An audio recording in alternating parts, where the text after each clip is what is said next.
Hello, everyone. My name is Jorrel Santo Tomas, as always, joined by my amazing co-founder, Mr. Timothy Karenbach. More editing is needed for this one. Anyways, welcome to, I think, the 12th episode at this point. 12th episode of the Mintplexity podcast. We got a dozen of them. Let's go. Dozen. That's a Krispy Kreme, donut box right there. Or Baker's dozen's 13, isn't it? Oh, really? Never mind. Well, once you get to the lucky number 13, we'll call it Krispy Kreme 13. But in this case, welcome to the 12th episode. We've come a long way since episode 1. Definitely did not have as many products as we did in episode 1 as we do now, as well as the market and everything else going on in the world of crypto/tech. Everyone's very pessimistic about it, but we have some thoughts on that towards the end of the episode. But primarily, we have a huge announcement to make, and that is that MintFoundry is live. MintFoundry's live, everybody. Isn't that crazy? And the craziest part is I put it live last night, and then I went to bed, and then we woke up, and someone already subscribed. It's beautiful crazy. World. Beautiful world we live in. We did barely any we didn't even do an official announcement. Do any marketing. Yeah, we haven't announced it on Twitter. People found it because of the free tool. The free metadata tool, which, by the way, if you suffer from metadata woes, which we know 99% of the planet Earth that we live on does. So our old tools that I literally put together, remember when I built them? I put them together during the YC end of batch events in the hotel lobby. Yeah, we had so many issues. It was so funny. No. Like, I remember this too. We were at, I forgot what that hotel is. It's a nice hotel in Fidei. The Standard. Is that it? I don't know if it's called the Standard. I thought I don't know. It sounded more pretentious. It was a very, very nice hotel. Not gonna lie. It was way too nice for a hotel. Deal to the investors that are worrying. We got that for a deal. So yeah, it was like the cheapest. It was, hilariously enough, that was like the cheapest thing, and it's like a 4-star hotel. And I was like, "There's no way, Tim. There's no way we're getting this for for it's such a good just deal. like a week. We were a week in SF, but anyways, I remember this because we had so many fucking questions about metadata. So many. And you just got fed up. You were just like, dude, I'm just gonna get this done now. And you're just sitting in the lobby, just cranking at it. And then as soon as you put it out, the preceding week, I was like, yo, Tim, look at Google Analytics. Everybody's fucking using it. So you got Launchpad, which has 1,000 users or whatever in that week. And then you have the metadata maker, which was at 500 or 600 users, which was crazy. And we knew that there had to be. It's only gone up from there. Yeah, it's only. It's actually kind of crazy, which also, for those of you who have used it, explains the way that it looks like. It was very, very ugly, but it did very much work. And the reason it was ugly is because I literally built it in a hotel lobby out of just pure spite, because I was just like, okay, we need to solve this for our users because it's just such a massive pain point. So there you go. Hey, man, if it weren't for that, we wouldn't have found out that it was everybody's problem. And now we're here. MintFoundry we have become live. The arbiters of all JSON files. My entire career has been built around JSON files. Senate and House Stockwatcher are just really big JSON files. And now we have MintFoundry, which is just a JSON file manager. They should just rename them the Tim files. I own all of JSON. Pretty I'm responsible for it. Yeah, Jason is not the owner of these files. It's Tim. Tim files, 100%. Tim files. But Tim, just so that listeners out there who are just trying to get to know what MintFoundry does, what is the pitch? What is the 2-sentence liner so everybody knows exactly what this tool is supposed to enable? We give you the ability to make dynamic and interactive NFTs with any new or existing smart contract without any code. That's it. That's the simplest pitch.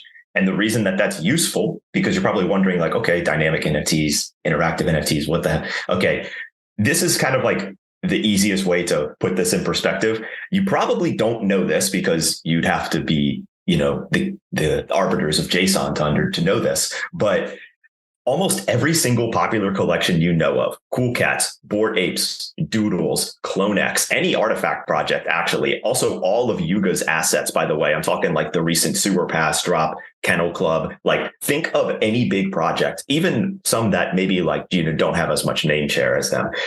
All of them, if you go and look on the contract, are using a centralized metadata service. So it's not a IPFS URL where the JSON is stored. The images are probably on IPFS, and that's fine. That's great. But the actual JSON that says what attributes you have, the name of your token, all of that is sitting on a server somewhere or in an S3 bucket sometimes. And that is where someone can go, hop into the file, change your attributes at any time, or add a new field. For example, like with the Sewer Pass, there is your regular standard OpenSea metadata. And then there is a whole bunch of custom fields that work with the game that Yuga just dropped. And that is a huge pain to maintain, because think about it. You have a 10K collection. If only OpenSea looked at that token once a day, that is 10,000 requests a day.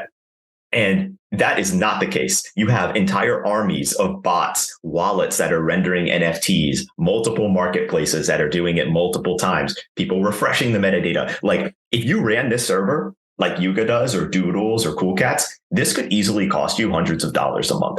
And with us, we take away all of the complexity. We handle all of the worries about, bot attacks or, high server load or anything like that. We solved it all.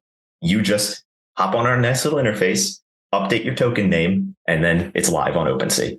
And so now you can go and update people's attributes. Let's say someone owns token 7. And I don't know, let's just say there's like some meme about them in the Discord community. You could just temporarily change their token name to the meme, or change the image to like some meme image and then change it back later, of course. But there's like 1,000 things you can do. Like, literally, this gives you the ability to, I think, in my opinion, the easiest way to reward your community, because your collection is now interactive. It is now dynamic. It is fun. So I love it. No code. No code. This is truly a no-code solution. Launchpad, Mintplex Launchpad, as much as we tried to make it no code, and as much as we want to argue that JSON files are not real code, we quickly found out that it is to a lot of you. In fact, a lot of you think that opening a .txt file and changing something is coder. Like, you can now put on your LinkedIn resumes that you are now a software engineer because you were able to edit a fucking text file. And to most people's defense, if you've never opened one, you would have no idea what the hell you're looking at. And if you even have as much of a stray comma, you're done. Like, the whole file won't work. So, like, there are a whole bunch of things where if you're not technical, and even if you no fault of your own. By the way, even if you are technical, it's the same issues that hold up a lot of programmers. Is a stray comma. It's an indenting that shouldn't be there, or a bracket that you accidentally left as you were editing, or I don't know. There's so many things that can go wrong even within JSON files. And so really now with the addition of MintFoundry plus the Launchpad equals a true no-code solution for your NFT projects. So we finally evolved to our, we've not our final form, because Mintplex is always evolving. But at the very least, we've evolved to the next stage, which will allow a lot of you to start to express some of your most creative ideas, especially musicians out there. We got a lot of ideas for how you musicians out there can leverage this technology. So if you're a musician who wants to do like music NFTs or something, or you're an artist who wants to do something dynamic, reach out to us. We're more than happy. Let me be clear. If you're a musician, for example, and you are able to launch on sound, and you want to use sound, but then unlock dynamic metadata using MintFoundry, you can use MintFoundry with any smart contract. You don't have to use Mintplex. It just works a lot easier in the flow. But if you have a third web, Manifold, Nifty Kit, I really don't like name every single launchpad that's out there right now. If you can update the base token URI, which you can on all of those providers I just listed, you can use MintFoundry and therefore have dynamic NFTs. So this is a totally different service from Mintplex. But if you use our Launchpad, it's obviously really beautiful and easy, and you get a whole bunch of cool stuff. And also you get Mintplex Pro. But, well, for some of the tiers, you get Mintplex Pro for free. But and that's also, limited to a subscription as well. So But how long do projects really last? Like, I mean, how long? And the other thing is, like, people worry about, like, oh, this is like, I'm sure someone in the comments gonna be like, oh, this is centralization, blah, blah, blah. Well, first off, you can't achieve dynamic NFTs without centralization. So you stop, pipe down right there, lower your voice. And the other thing is that with MintFoundry, we at any time allow you to freeze your collection, have it the current state, push the IPFS, and you can swap it back to a decentralized aspect whenever you feel like you are done with dynamic NFTs. So, like, I don't want no complaints. We thought of it all. You know why? Because we handled tens of thousands of user requests about metadata over the last year and some change of working on Mintplex Launchpad. So if you think about it, we thought of it, or we're working on it. So absolutely. And so we're here to make this. We're here to transform the space with this new tool. So, like I said, throw your ideas out. Just test the tool. It's free to test. Free to try it.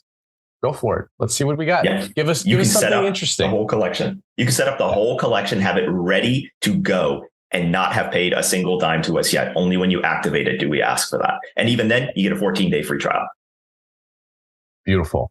I can't even think of a single reason you wouldn't use it. So. I know. I mean, you could use our free tools and have all these limitations, or you could just use MintFoundry and all your dreams could come true. I don't know. Like, so it's such a hard decision to make. Like, use free tool or use free trial, and you get all this really cool stuff, and it doesn't even hurt. I mean, I don't know. You have to be just really, really asinine or something. I don't know, man. But anyways, with that, we're gonna continue to show MintFoundry as much as we can, just because we just find so much excitement in the development of this tool, as well as there's just so much rich things you can do now with NFTs that you couldn't do before with this tool. And we just want people to leverage that. Like, if you have an e-commerce store, if you have a small, medium business, if you have an artistic project, if you're a student and you want to experiment with different things, this is the tool where you can do all those things. Yeah. Like, you want to do redeemables. This is where you do it. You're a game dev and you want to have a highly interactable experience without the lift of a normal database. This is where you do it. So many cool things. So many cool things. So, but we'll leave that all to you. We're just here to enable. As Tim and I say, we're not designers, but we like making tools. So just kidding. We're certainly not designers. We're definitely not designers. 100% not designers. But we know we have friends. We're friends who are designers. So we're friends. That know what Figma is. So yeah. No. See, this is the one thing we want to put on our next Mintplex shirt: the Figma Sigma Ligma grind set. All right, that's how we operate. That's actually our motto, our mission statement at Mintplex is the Sigma Ligma Figma grind set. Yeah. Reverse the order, whatever you want, but at the same, all those three words, very important. Very important. As we work on these features and products. We're a team of 2, but you'd swear we're a team of 20. So that is the representation of a Sigma Ligma Figma grind set. Yeah, I swear I feel like a team of 10 just on my own, and then Tim is like, he's a typical 10xer. So just it feels like actually 100. Yeah. Anyways, next topic here I did want to talk about, because this is actually something one of our colleagues sent us. Which was this huge hack that happened, I think, yesterday. I think it's Kevin Rose or something, I think is his name. Yeah. Proof XYZ for Moonbirds, for those of you who are more degen focused. Yeah. So huge hack, lost millions in this hack. I think it was 2 million worth of assets. Oh, yeah. I mean, 2 million, like current market value, but oof. Yes. Yeah. But like, and they've already started selling some of the assets and putting the money into a fixed float, which is pretty much like Tornado. It's actually a decentralized exchange, but they've been basically taking the ETH, put it in a fixed float, and then converting that to Bitcoin and putting it into a Bitcoin mixer, which is money laundering. For those of you who don't know what a Bitcoin it's just straight up money laundering. It's just straight up money laundering. Yeah, there's like no. I don't want to get into that, but anyway, So Kevin Rose got completely eviscerated, his entire wallet holdings. A couple things to take away from this that some people have talked about on Twitter, but I don't know, they haven't talked about it on YouTube, so we'll be the first. Is that this wallet was a vault, which I think is kind of odd that they were interacting in any situation with a vault wallet. Also, one thing to note, this was a hardware wallet. So I know people always say, oh, your stuff's not really safe unless it's on a hardware wallet.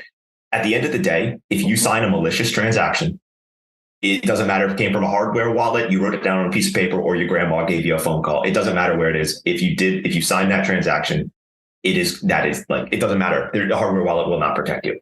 And that is actually exactly what happened. Kevin Rose apparently signed a off-chain transaction, which someone then basically took that signature and made a whole bunch of fake OpenSea listings through their Seaport contract. That's all that happened. Someone basically got Kevin Rose's it's not private wallet, but a signature that is from his private wallet, and then applied it to OpenSea to create a whole bunch of fake listings, which they then sold all of those assets or transferred all of the assets to a new wallet and then sold them, making a massive profit, by the way. As you would imagine. I mean, everything was profit because he stole it all. So true. That is how robbery works. Yeah, that's a good point. Yeah. So it's free real estate. It's free real estate. Yeah. And imagine y'all want to put, real estate on NFTs. Y'all want that to happen. You want somebody to own your home after stealing it? There's not enough security yet. There's not enough. I will beat this drum until inevitably we wind up solving the problem. There is not enough security yet. And to have something at that kind of legal binding value on chain, it just straight up can't exist yet. There's just also the whole legality world, the legal world is not even remotely caught up. They're still trying to figure out how to spell blockchain. So how do you spell blockchain again? What's that? I don't know. They spell it as money. No, I think they spell it as SCAM. I think that's how they spell blockchain they don't even give it any critical thought at all. But one thing that we have talked about this before, where, like, for example, I noticed in the screenshot that's circulating around Twitter, for those of you who haven't seen it yet, essentially when Kevin Rose got hacked, someone took a screenshot of all of the transfers, and most of them were. This is like the world's first time someone said this sentence. They were a collection of Chrome squiggles, which, like, if you were like, what the hell is a Chrome squiggle? It is exactly what I just said. It is a squiggle on a typically white background that is usually like rainbow colored, and they are worth hundreds of thousands of dollars. I literally am not even joking to you right now. That is actually what they're worth. And so, yeah, a whole bunch of them, I think it was 20 of them, were in the screenshot that had gotten stolen, and they're all worth hundreds of thousands of dollars. The Chrome Squiggle team, like the people who invented that NFT project, which is, by the way, like a classic, like that one's like an OG project at this point. They can't do anything. They can't say, hey, we realize these were stolen. Let's give them back to Kevin Rose's new non-compromised wallet. They can't do that.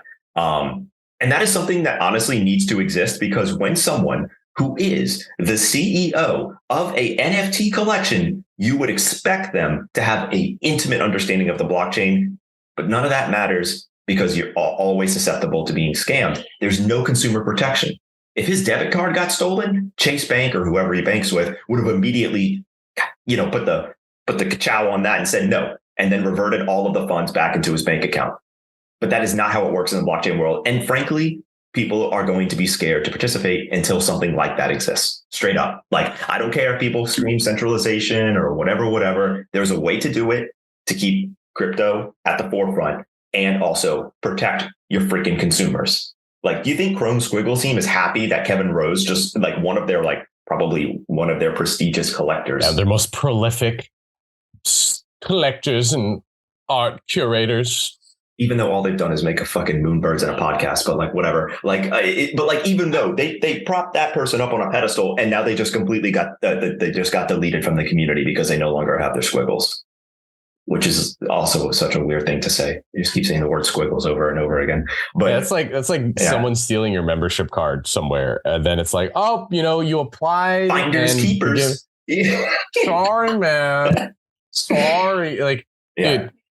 The other thing too is that it's just laughable to me that, like, people once like you have perceived security, like, people think they're all of a sudden invincible. Like, Kevin should have known better. Let's be honest. Like, Kevin should have known better. Even off-chain transactions leave a signature. Yeah. It's just like, That's just how it works. It's literally a string of text that represents your signature. Like, that is it. Like, I don't know. Like, when people who are at, you would say, the upper echelon of the crypto space, when even they are getting hacked, like, what is the hope for the normal person, who doesn't have? Because also, here's the one thing that I find the most worrying about the entire situation. Kevin Rose has a bunch of followers and a huge platform on Twitter because that's where NFT people hang out. And like, obviously, them being in their position, they have a lot of distribution on whatever they tweet. So this happens. Kevin Rose obviously comes out and says, yo, I got hacked. And this is what he says, which makes me so angry. Please restrict yourself essentially from buying any of the Chrome squiggles because they mostly were all the ones for sale are mostly mine. And here's the thing. I completely understand their position to be able to be like, hey, my stuff got stolen. Don't buy my stuff, everybody. And most of the NFT market would see that tweet. But what happens when a regular person who let's just say they, put a lot of money into some asset, relatively speaking, something that's worth 10K, right? But that's a lot of money to them. Their shit gets stolen. Oh, what are they going to tweet out to their 200 followers or 10 followers on Twitter? No, they're fucked. But OpenSea saw Kevin Rose's tweet and immediately put the kibosh on that and then restricted all the listings on OpenSea. But for a normal person, I guess you just go and talk to OpenSea support, which will get back to you in anywhere from 72 to 48 years. And your asset will probably already be flipped 6,000 times and totally out of their control at this point. But Kevin Rose can protect himself because he's got a platform. But the normal person, nah. Your shit gets stolen. Goodbye. Sorry, you should know better. And it's like, I don't think that's fair. I think that there should be at a fundamental level, the ability for collections to protect their collectors. Like, I'm very passionate about this because consumer protection is one thing that is preventing people from adopting crypto. Like, I mean, and it's also like it's a community priority, right? Like, it is. You want the right people to be in your community. Like, sure, they buy in, right? And also, there are a couple collections now that you have to apply first. You have to submit a form, and then they'll vet you out, and then you can, you'll be put on the whitelist or the allow list. Absolutely. Or minting, right? So if you want to preserve those folks, right? And you want to make sure that in order for this thing to be resold to another community member that is like, that they want to be part of it. Yeah. Yeah. Then you need to have community controls, right? You need to have a way for those NFTs to either one, be at some point recoverable or blockable. Yeah. There's already functions out there that exist for it. But then two, you need to have a process and a community standard for how those things will be dealt with and taken care of. Right. Yes. And right now there's none of those things. Right. Yeah. Instead, they just go to Twitter. They just go to Twitter and they tweet about it. And if you have a big following, guess what? Your problems might get solved, or it might get the attention of people who care, But if you're just a regular person and you have what is objectively a lot of money to you and your personal situation, and your shit gets stolen, oh, sorry. Like, that's it. End of story. Like, that's not fair. Like, if they are a big collector, they should be able to talk to the collection owner and be like, hey, I got stolen. Here's all my proof. Blah, blah, blah. And then the collection owner be able to, with good judgment or from a DAO vote, be able to return that item to the owner's obviously new wallet now because their old one got compromised. But it's so frustrating because that's always how it works. But it's just frustrating. It's just frustrating to hear. And also, like, we also from like the perspective of, once again, you brought up a really good point around banks, how they'll block stuff and fraud protection and insurance, yada, yada, yada. We need all of those things before anyone in mainstream or Web 2 will actually start using this for that purpose. Like, you're going to get all the big brands, but like a lot of the big brands that put money into this space are literally putting money that they're willing to lose anyway to experiment and stay on top of the tech. So it comes down to a lot of us builders to actually build these controls. And if y'all aren't going to do it, we're going to do it. Well, we already know exactly how we might do it. Hint, hint, for people out there. So it's just frustrating though, because I don't know. It's easy to say, oh, that's on you until it happens to you. It's very easy to say that. And it's, absolutely, the argument there is, oh, well, if you left your front door unlocked, did you deserve to get burgled? And it's like, that's not, I don't think, a fair argument because no one that accidentally leaves their door unlocked was asking to get burgled. It's like an opportunistic crime. And that's kind of what's happening here. They're trying to take advantage of people's lack of understanding and lack of clarity and lack of protection in the blockchain and on blockchain like services like Ethereum and everywhere else, where they can't, even if I did steal your stuff, good luck finding me. Right. Like that's the biggest thing. And I just think, a lot of people are also bringing up Delegate Cash. Delegate.cash. It's a website where basically you can look at all of your token approvals and restrict them and stuff like that. They were saying like that's the solution, or delegating your NFT to a collection where only like basically like I have to explicitly confirm a transaction, and that will allow the NFT to move before OpenSea can even move it or anything like that. Those services, honestly, if you ask, people are getting their shit stolen by signing a transaction, and you're going to ask them to sign another transaction to release their item from Delegate. Like, do you understand that you just took the same problem and multiplied it by 2? There are now 2 attack vectors because someone can just pretend to be Delegate Cash. Like, it's just, that's not the solution. Like, people have expectations for how things work in the real world, because that's the world we live in. The closer we can emulate that on crypto, but keep crypto still like the fundamentals there, the better. That's honestly how it should work. We should not try to reinvent entire paradigms, because people are going to be like, wait, what? Yeah. Like, I don't know. I'm gonna stop talking about it now because I realize I'm getting annoying. So yeah. You're getting a little heated, man. I'm seeing the steam coming out of your head, dude. All right. And it's not from the caffeine. It's just, God, Well, I'm passionate about that. I mean, hey, man, so, speaking of the greater spaces and whatnot, a lot of people recently have been asking both myself and probably you about, hey, there's these layoffs going on. The tech space, it looks like it's having a massive downturn. And in turn, crypto, because we're a subset of the tech space, is also getting hit with a massive downturn. So what are your thoughts on that? What have you been hearing, and what have people been talking to you about recently, Tim? I mean, obviously people will message us directly and be like, hey, how are y'all doing? Blah, blah, blah. And like, we've said this in like every podcast, like things are great. Like things are going fine. Like, because we have a global product, because we work on chain. So I think one thing that people maybe kind of, I guess can get lost in a lot of this news is that one of the United States' premium exports is our media and our distribution of media. So like we said before, the US can export its sentiment on crypto to the entire world, but that doesn't mean that the entire world is consuming that sentiment at the same time. Because I can very much say, globally speaking, like a lot of our users are now non-US, because crypto is still fundamentally useful where they are living.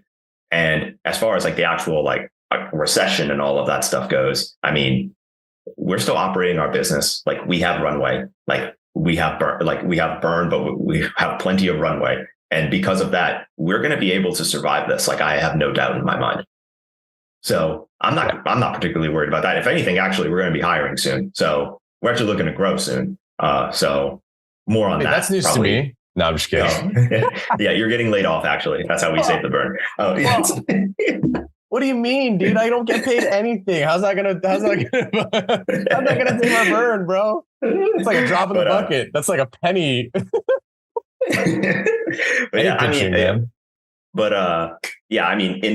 We'll be here for regardless of whatever the economic conditions are in the US or otherwise. And we're still seeing people use crypto regularly. And that's where we're focusing our efforts. I mean, it's that simple to me. Although I will say, like, condolences, I guess is the right word, maybe to all the people who have been frictionally unemployed from just like the massive amount of tech layoffs. We don't have the solution for that. Sorry. We can come up with a solution for anything on blockchain. I can't come up with a solution for frictional unemployment. So yeah, that's a difficulty. And there's a lot of people that say like, oh, because a lot of people are, at these companies are getting laid off, that we're going to have like a boom in new companies and all that stuff. I'm going to tell you right now. Yeah. That it's really freaking hard to run a SaaS startup. It's really freaking hard to like acquire customers and target personas, et cetera, et cetera. Yes. That is not like, Like, so all y'all people who are coming out of these companies and like building something, if you weren't already building something and you expect that you'll just find and stumble upon an idea and like you'll become like a millionaire or whatever, mind you, it has taken Tim and I collectively both 8 years to even get close to building something that had some profitability to it. Yeah. And also, like, the other thing, I find that argument completely fascinating, because it's like, okay, someone got laid off from Meta or Google or Salesforce or whatever. So naturally, after making a very cushy salary for the last 16 and a half years as an engineering manager at Google, they're just going to completely turn around and go for complete financial insecurity by starting a startup. Like, what? Like, that is like not how the human brain would probably react to that situation. Their next thing is, okay, I just fell off the side of my boat.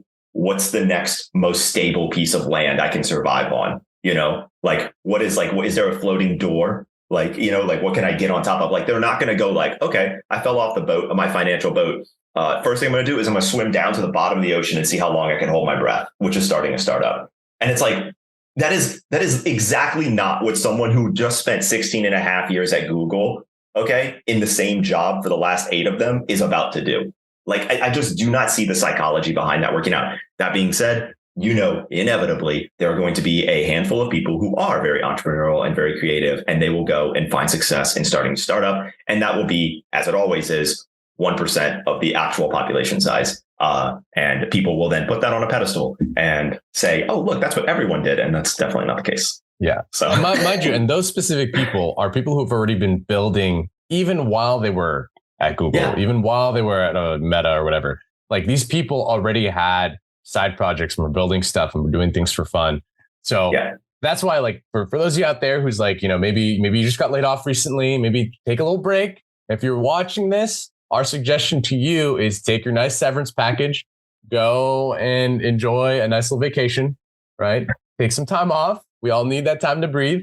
And if it's really that time for you to go and jump into something like a startup or an early, you know, a hyper growth startup, maybe like you are going to be one of the first engineers or a founding engineer or whatever. Take some time off. Just take some time off.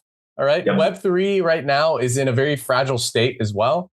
And so it's just hard. Okay. So all those it's hard everywhere. Aside, we're not trying to discourage it, because obviously Tim and I made that risk. We took that leap to go and do it. But, you know, I do want to emphasize, we've been doing this for years. We've been it just so happened always that one of the side stuff, working on stuff on the side, all of that. And also it's best to not approach starting a startup so there is a level of desperation when you're starting something like that. There should be a level of desperation. Like, it should feel like this has to work or else, right? But I wouldn't say that getting unemployed suddenly and then coming into this with panic is not a great way to start, because I can't imagine. Like, desperation, sure, desperation's fine. Like, I need to make this work, but panic, as in like, I don't know what I'm going to do, so I'm going to start a startup, that is probably not the right mentality to jump into that. They're very different feelings. And I think people jumping into them after being suddenly unemployed are probably panicking, not being desperate to make something work. You know, not the desperation that you need. Yeah. And to compound on that, final note on this whole like macro market stuff too, investors are not putting money down. Like, there's a couple companies that I'm aware of that actually raised recently. But they raised that round. They were working on raising for the last few months before the downturn or the layoff stuff, right? Yeah. And so to emphasize to all y'all out there, startups have no reason to announce a funding round the moment that they actually finish closing the round. So if they announced that they got funding recently, they could have closed that round 4 or 5 months ago. 6 months ago. Yeah. I mean, for those of you who maybe don't, like, I don't know, like, they just haven't done that before, it's kind of funny because everything in the world, it's about leverage. And in a market like it is now, imagine how strong of a signal it is to have your startup announce their funding round that happened 5 months ago, when the market is in complete shit, because the way people consume that information is at an instantaneous point in time. The funding round does not say, oh, we raised it 4 months ago. the funding announcement from TechCrunch makes it sound like they just did it yesterday. It just happened. And they did that in a down market. They must be so powerful. That is 99% of the time never the truth. The only people who I think who've done that is probably OpenAI, and that's because of Microsoft's investment. Yeah. And plus they needed to take advantage of the momentum. And so once again, and the reason we're saying all this stuff is just to remind you that yes, we're in a down market. Yes, things are going on. There are still people hiring, but also be aware that this is a tactical move to get some of the best minds in the tech space to maybe jump into their company. And for those of you out there who are like, maybe I should start a startup, you should always be thinking about building. You should always be thinking about problem solving. My biggest qualm with people is not understanding that if there's no value to be derived, then there's no fucking value in your company. Okay. Here we go with the value derived. Last time I said this was back in April, Tim. All right. The last time I talked about where is value derived was back in April. So it's we're getting close to 9 months of me not saying that. So I'm saying it right here in this to just remind you all, for those of you who want to do a startup, those of you who want to enter Web3, those of you who want to just enter into building anything, if you're not solving a problem and you can't identify the value, then there's no value to begin with. That's just how it is. And you're just going to burn money. Yeah. And it's not going to if you have money to burn, I guess go ahead, build something useless. But I mean, if it makes you happy, Yeah, it has to, but that's value right there. The happiness is a value. It just has to have some sort of value. Okay. But anyways, with that, anything else, Tim, that we want to say before we end episode 12, I believe, of the Mintplexity podcast? Always test on testnet, obviously. And then now also literally just give MintFoundry a try. It is free to use. If you do wind up subscribing because you want to activate your collection and use it on your live contract, that is a 14-day free trial and you can turn it off at any time. So there is literally if you have an existing collection, you can import it. You have a folder of JSON files with attributes, you can import it. You have just your images, you can import it. There is not a single reason that you could not use MintFoundry right now. And it's just try it out. I promise you, just try it out. Your gears will start inevitably turning and you're going to realize how to make your collection the next, Bored Apes, Cool Cats or something like that from enabling dynamic NFTs. Trust. The new wave is coming, everybody. New wave is coming. But as always, from my end, follow us on our socials. If you found this podcast, then you already follow us on YouTube and subscribe. But as always, we are active on our intercom. If you have any questions about using any of our tools now that we have MintFoundry and MintFlex Launchpad. And just don't spam our comment section. I know all of y'all. When you finally watch this, I know you know who you are. I will delete and block your comments if you spam our comment section. We love the support, but do not spam us with tech support, all right? Otherwise, I will block you. Go to intercom. YouTube comments are for comments, not for tech help. Use intercom for that, please. Yeah, we want you to engage with the discussion we're having, all right? Not tech support. If you do that again, I will block you, and I will also find you in our intercom chat and block you there too. Just use our intercom chat, okay? There you go. Going crazy with the ban hammer. God damn. Hey, dude, hey, once I started the banning, I was like, I'm not going to stop because guess what? I can sleep peaceful at night now. That's true. So. And that is where value is derived, Tim. I can sleep peaceful at night. Amazing. Anyways, with that, thank you guys so much for sticking with us. As always, thank you. And we will talk to you in the next episode 13. So let's go. Peace.